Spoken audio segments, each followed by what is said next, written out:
For the last session, we were ended with the isomerism, specifically to the type of isomerism that we were looking about, the constitutional or structural isomerism and the stereoisomerism, the type of isomerisms. But further, we will look on the structural isomerism, that we are looking at 3 categories, that is skeletal, spatial, or chain isomerism, and fractional group or isomer.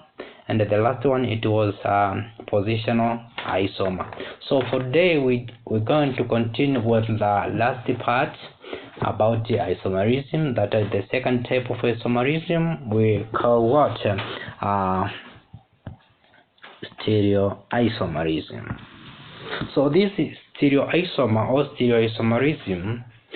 When we say stereoisomer here, as defined as isomer which have the same molecular formula but different in the arrangement of atoms or group of atoms. So it means that this, when we look about the stereoisomer, this is the isomer that have different arrangement of the substituent or group of atoms that is attached, either is atom or group of atom that we call maybe a molecule. So from that, we can categorize into 2 categories. So it is divided into 2 categories. These are, the first is about the geometrical isomer. The first one is geometrical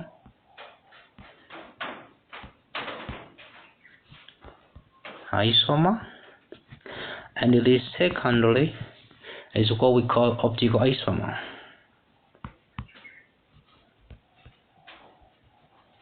Optical isomer. So we have 2 types or 2 categories of stereoisomer. We look about geometrical isomers and optical isomers. We're going to discuss further about the geometrical isomer and the optical isomer also. So we're going to start with the first one, that is the geometrical isomer. So we'll look about geometrical .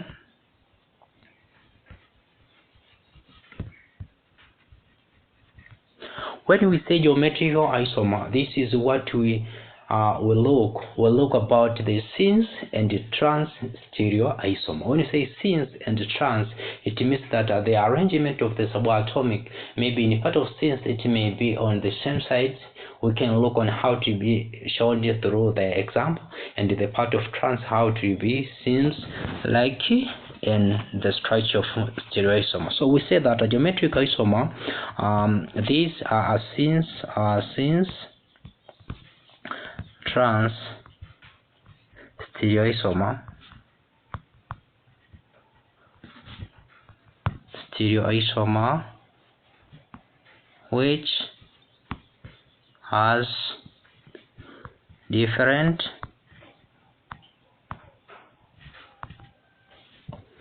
which has different orientation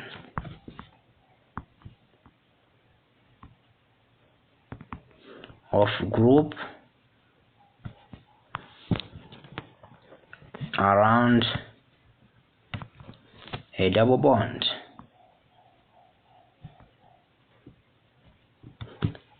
So it means that when we say geometrical isomerisms, first things that you must consider is about the compound must have a double bond.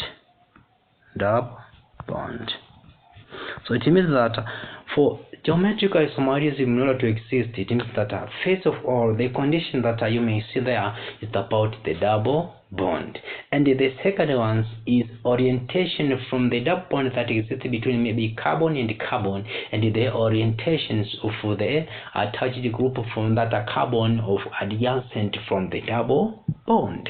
So from that we said that geometrical isomerism exists in the compound where carbon and carbon have double bond, and the ring structure fixes the atom or group of atom in the relative restrictions. So it means that there is a certain many restrictions between carbon and the carbon. So sometimes it may be cyclic, and sometimes it can be an open one, but it must have a double bond.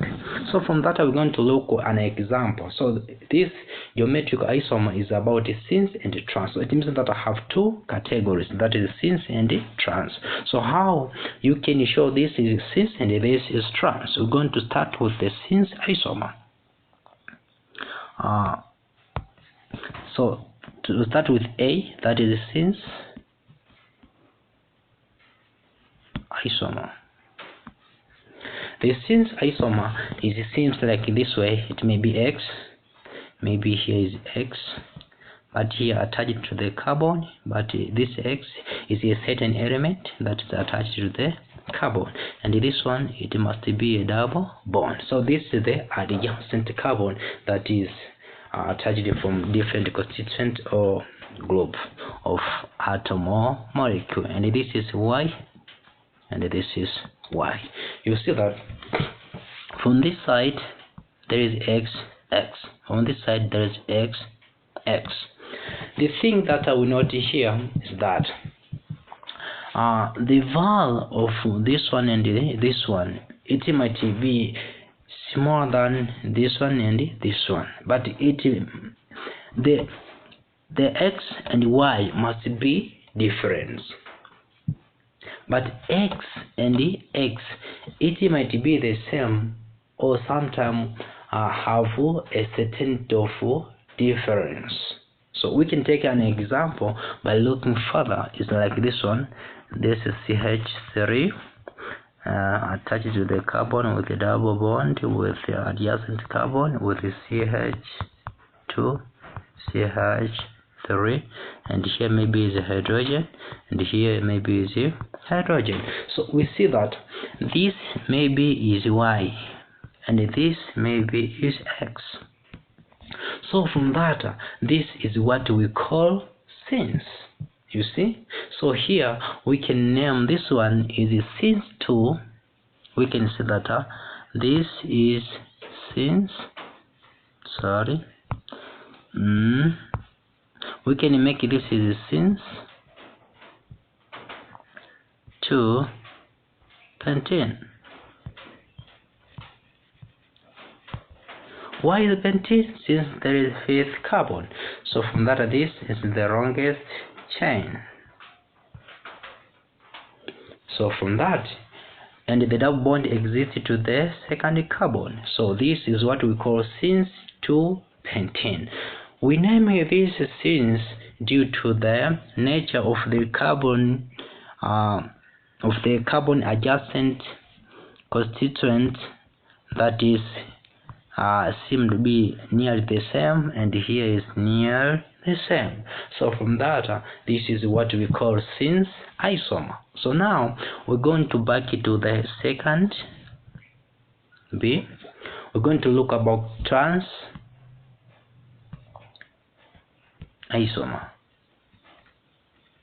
This trans isomer is another form of geometric isomer where the adjacent carbon is tend to vary. So it means that it will be opposite from the cis.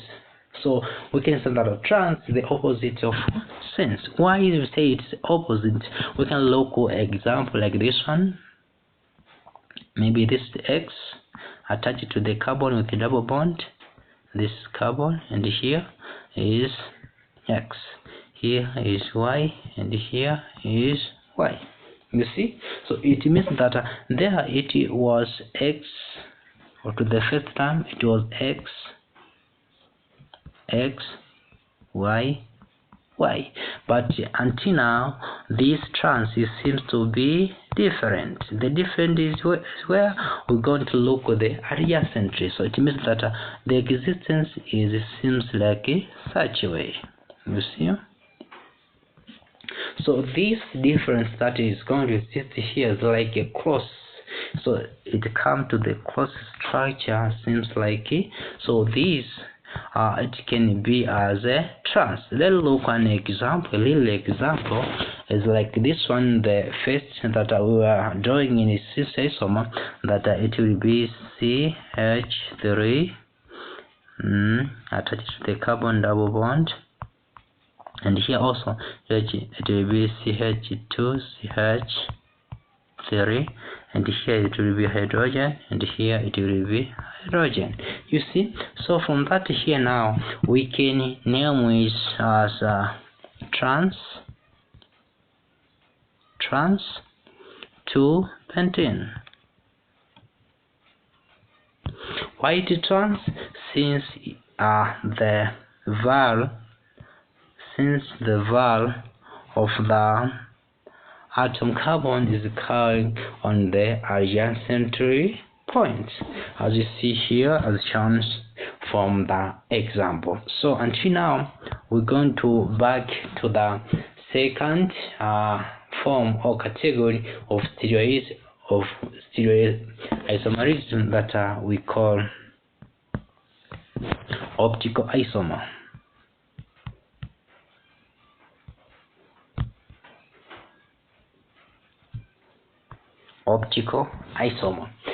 When you look about optical isomer, optical comes from the word that's like a mirror form. So the mirror image that exists between you and that, it shows an image that is non-superimposable. So it means that when you say optical isomer, a pair of stereoisomer in which a molecule and its corresponding mirror image cannot be superimposable on each other. So we say that optical isomerism, a pair of stereoisomers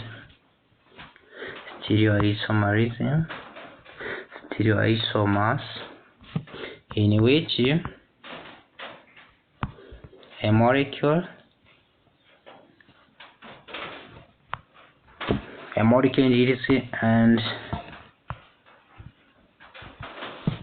and its corresponding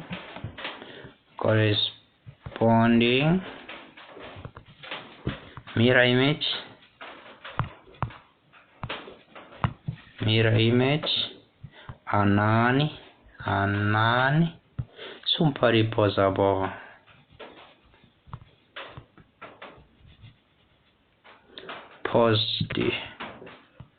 Non-superimposed on each other. This we can take an example like your left hand and the right hand. When it come into a mirror image from each other, it means that it will be non-superimposable from each other. We say this is non-superimposable from each other. From this is like a structure that can seem in such a way. We can take an example of optical isomer. The example is simply like this one. We have this structure that is hydrogen oxygen that is attached to the carbon. This one, there is carbon with a hydrogen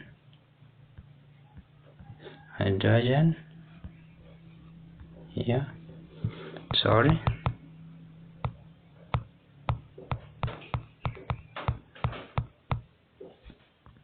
Here there is carbon, so here there is a hydrogen, and here there is a hydrogen, and here there is a hydrogen, and here there is nitrogen with the two hydrogen, and here there is a methylamide, and here is hydrogen.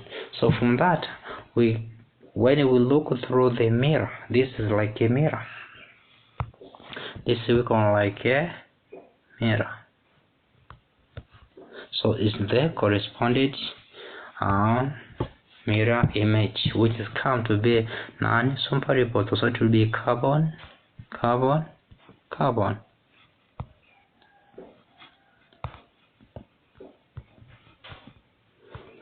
This one. So here it means that to be nitrogen with hydrogen 2, and here it will be hydrogen, and here it will be hydrogen, and here hydrogen, here hydrogen. And here it will be OH, and here the one oxygen. So it means that when you look the mirror image of this one to this one, it comes to be quite different from each side. So it means that when we look this one here, we observe this one, you see. And when we back again on the another side, maybe here we look this, and here we look this, you see. Here we look this, we look this, here we look this. So it means that these are different, which show that the mirror image from each other seem to be non-superimposable from each other. So the molecule or the organic compound that seems on such kind of isomer is what we call optical isomer. Optical is from the mirror information. So we'd like to say thank you for listening, and I know that I will continue to the another session, so don't miss. Thank you.